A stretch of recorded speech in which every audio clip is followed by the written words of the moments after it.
오늘 말씀입니다. 우리 요한계시록 우리 19장입니다. 요한계시록 19장 우리 11절에서 16절까지 말씀입니다.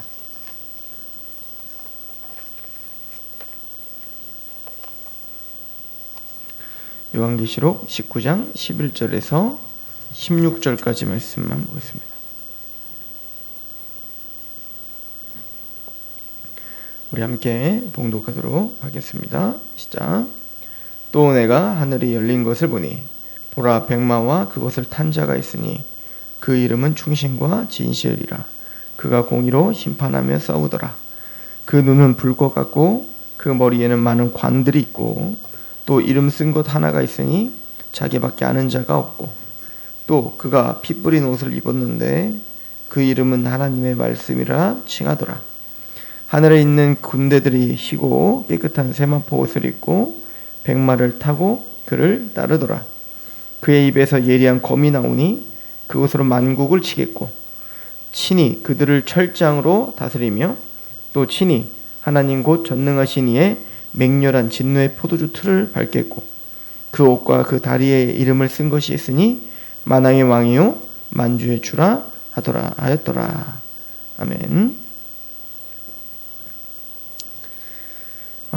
계시록 17장은 음료, 또 18장은 바벨론을 심판하는 내용이 담겨져 있는 장들이었죠. 그리고 그 음료는 바로 바벨론을 이야기하는 것이고 이 음료와 바벨론은 만국을 미혹했다는 것이었습니다. 즉 만국이 음료와 바벨론, 또 이 음료는 짐승의 등 위에 탔다. 이것은 요한계시록 13장의 용과 두 짐승, 즉 사탄이 우리를 유혹하고 있는 어떤 모습들을 이미 보여줬었는데 그 사탄과 그 악의 세력들의 등 위에 타서 음료와 바벨론, 즉 음료와 바벨론은 우리가 오고 오는 모든 세대 가운데 하나님을 대적하는 어떤 그 세상의 가치관, 흐름, 모든 것을 상징적으로 보여준다는 것을 우리가 봤죠. 그래서 로마로 대변되는, 그 1세기엔 로마로 대변되는 바로 바벨론, 이집트, 페르시아와 같은 하나님을 대적했던 성경의 모든 어떤 그 제국들을 상징적으로 보여주고 있는 것으로 우리는 볼 수 있죠. 근데 바로 그 만국을 치는 그 심판이 있다는 것을 이야기했었습니다. 그래서 우리 19장 7절부터 잠깐 보시면 우리가 즐거워하고 크게 기뻐하며 그에게 영광을 돌리세 어린 양의 혼인 기약이 이르렀고 그의 아내가 자신을 준비하였으므로 그에게 빛나고 깨끗한 세마포 옷을 입도록 허락하셨으니 이 세마포 옷은 성도들의 옳은 행실이르다 하더라. 천사가 내게 말하기를 기록하라. 어린 양의 혼인잔치에 청함을 받은 자들은 복이 있도다 하고 또 내가 내게 말하되 이것은 하나님의 참되신 말씀이라 하시기로 내가 그 발 앞에 엎드려 경배하려 하니 그 나에게 말하기를 나는 너와 및 예수의 증언을 받은 내 형제들과 같이 된 종이니 삼가 그리하지 말고 오직 하나님께 경배하라. 예수의 증언은 예수의 영이라 하더라. 지금 이 요한계시록을 비롯해서 모든 예언자, 선지자, 사도들은 이 예언의 목적은 바로 예수의 증언이다 라고 하는 것을 이야기했죠. 지금 요한계시록이 점점 지금 가르쳐주고 있는 것은 이 음녀와 바벨론이 또 용과 두 짐승이 심판받을 수밖에 없고 그들은 만국을 미혹했는데 그 모든 만국을 미혹하고요, 미혹당한 그 모든 만국을 철장으로 칠 한 분이 있다. 그분이 바로 예수 그리스도다라고 하는 것을 보여줍니다. 그래서 요한계시록 12장에 한 아기가 태어났었잖아요. 장차 철장 만국을 다스릴 한 남자, 바로 그분이 바로 이분 예수 그리스도이심을 선포하는 거예요.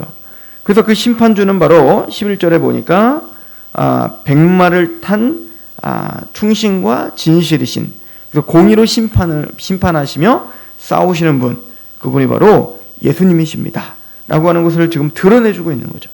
그래서 12절에 그 눈은 불꽃 같고 그 머리에는 많은 관들이 있고 또 이름 쓴 것이 하나가 있으니 자기밖에 아는 자가 없다라고 말했는데, 이것은 용과 두 짐승과 철저히 지금 대비되고 있는 것을 볼 수 있어요.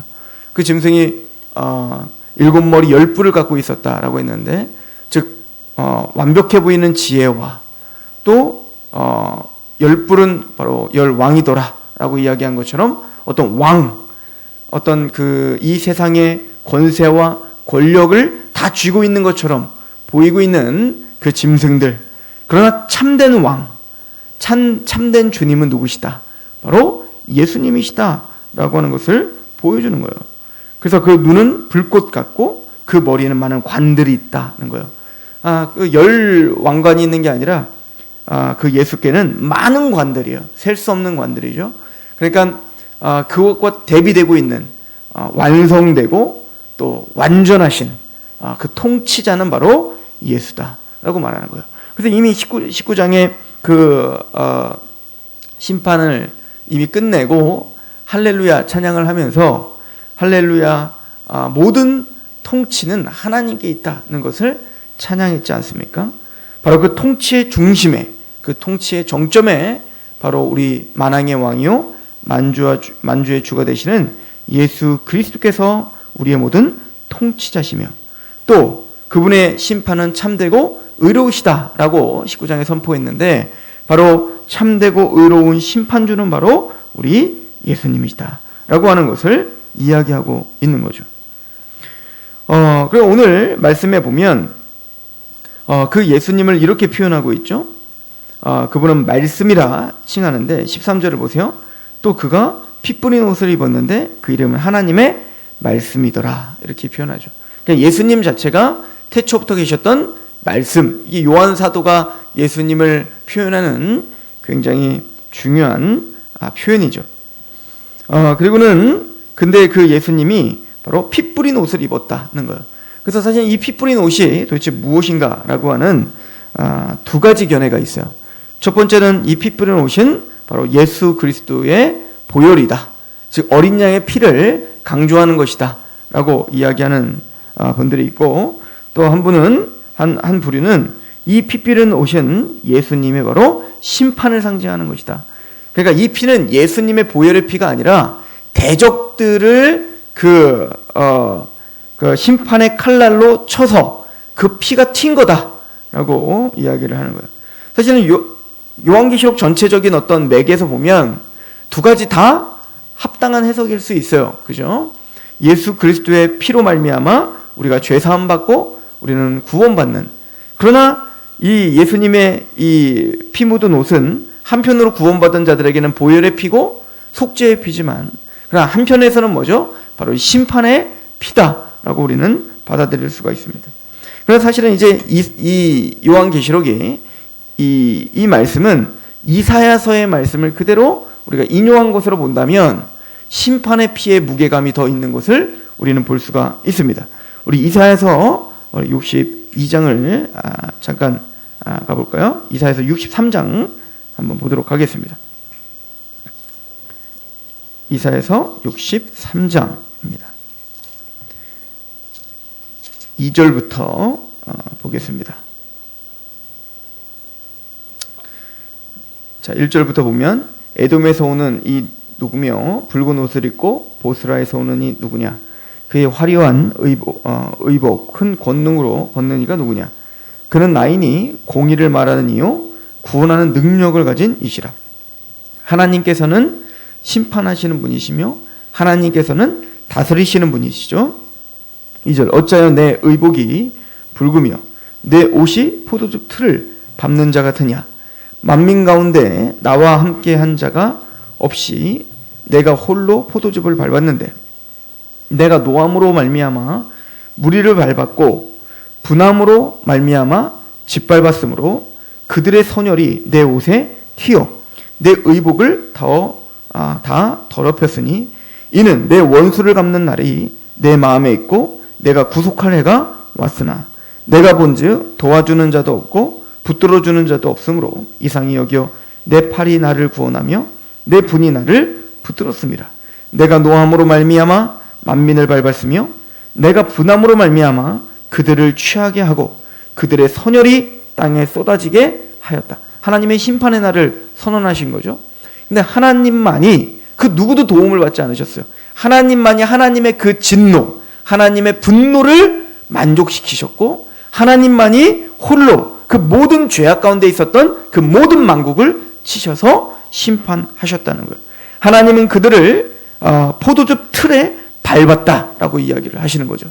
그래서 그 포도즙 틀에 밟았더니 그 포도즙 틀에 밟힌 그 악인들의 선혈이 하나님의 피에, 하나님의 옷에, 거룩한 옷에 튀었고, 그리고 그 옷이 자기를 더럽혔다, 이렇게 표현하고 있는 거예요. 즉 이 심판이 얼마나 무섭고 힘이 있으며 역동적인지를 보여주고 있는 거죠. 이 이사야서의 심판의 그 모티브를 그대로 요한계시록 19장에 담은 거예요. 그리고 여기서는 하나님이 아닌 바로 예수 그리스도, 바로 하나님과 예수 그리스도께서 우리의 심판조가 되심을 선언하고 계시는 거죠. 그리고 그 예수님은 바로 포도즙 틀을 밟으시는 겁니다. 이미 이것은 악인들의 심판에 대한 이야기를 할 때 반복적으로 내가 포도즙 틀에 그들을 던져 넣겠다라고 이야기를 하죠.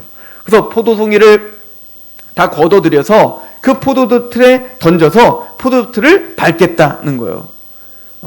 즉 그리고는 그 포도즙 틀에서 터진 그 피가 사방으로 퍼지게 되는 환상을 보여줬지 않습니까? 근데 그 포도즙 틀을 밟는 분이 누구라는 겁니까? 바로 예수 그리스도이심을 선언하고 계시는 겁니다.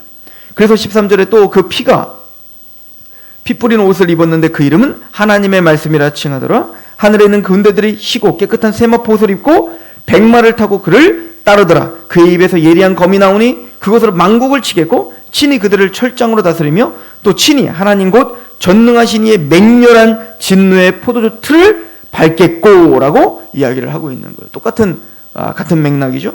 그래서 그 예수님께서 그 날카로운 하나님의 말씀으로 그들을 쳐서 그들을 다 심판하고 그들의 선혈이 지금 묻고 있는 모습을 보는 겁니다. 그리고 그 뒤엔 그 모든 피는 예수님께서 친히 다 담당하시고 그 뒤에 하나님의 백성들은 흰 옷을 입고 큰 군대로 같이 따르더라.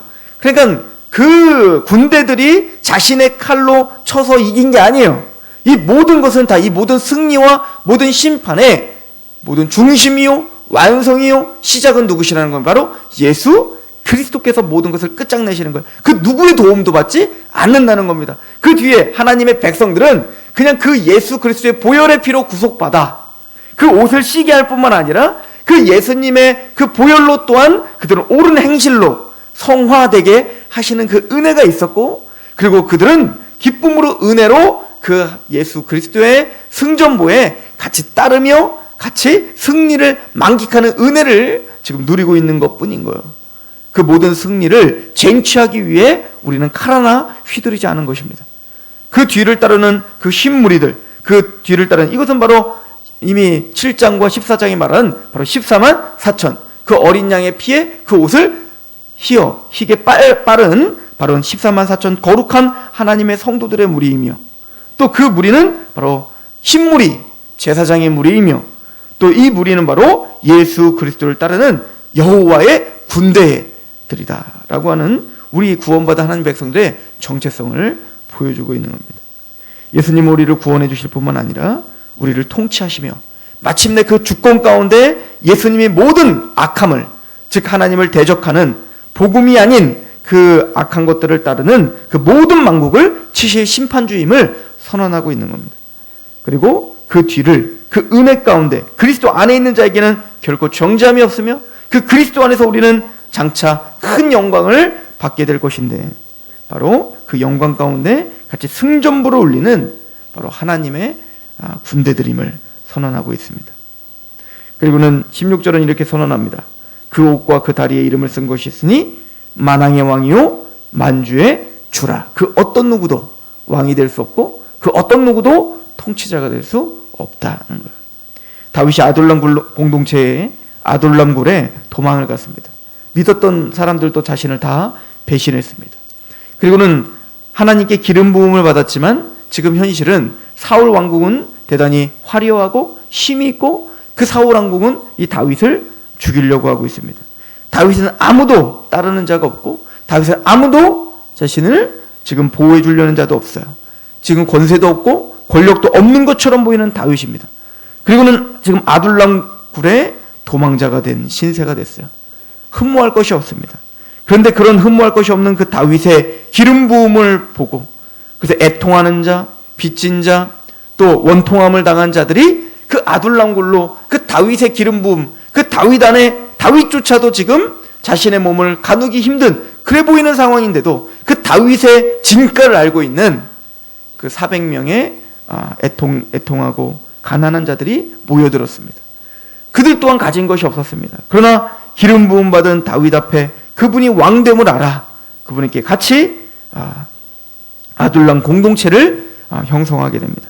훗날 그 다윗의 왕국이 세워질 때 그 다윗과 함께 싸웠던 자요, 다윗과 함께 그 고난을 함께 감당했던 그 400명의 아둘람 공동체, 빚진 자요, 원통한 자요, 또 그렇게 가난한 자들이었던 자들은 바로 다윗의 왕국을 세울 때 그들과 함께 개국 공신이 된 것처럼 바로 오늘날 흠모할 것이 없는 예수 그리스도, 십자가의 길을 걸었던 예수 그리스도, 그분이 우리의 만왕의 왕이며 만주의 주가 되심을 알아 그분이 걸었던 그 십자가의 길을 묵묵히 걷고 있는 하나님의 백성들은 승전보로 올려 그 다윗의 왕국, 즉 예수 그리스도의 왕국, 새하늘과 새 땅이 이 땅에 열릴 때 우리는 모두가 그 뒤에 거룩한 옷을 입고 개국 공신이 된 그런 힘 있는 하나님의 백성들임을 선언되게 될 것임을 오늘 말씀은 우리에게 보여주고 있습니다.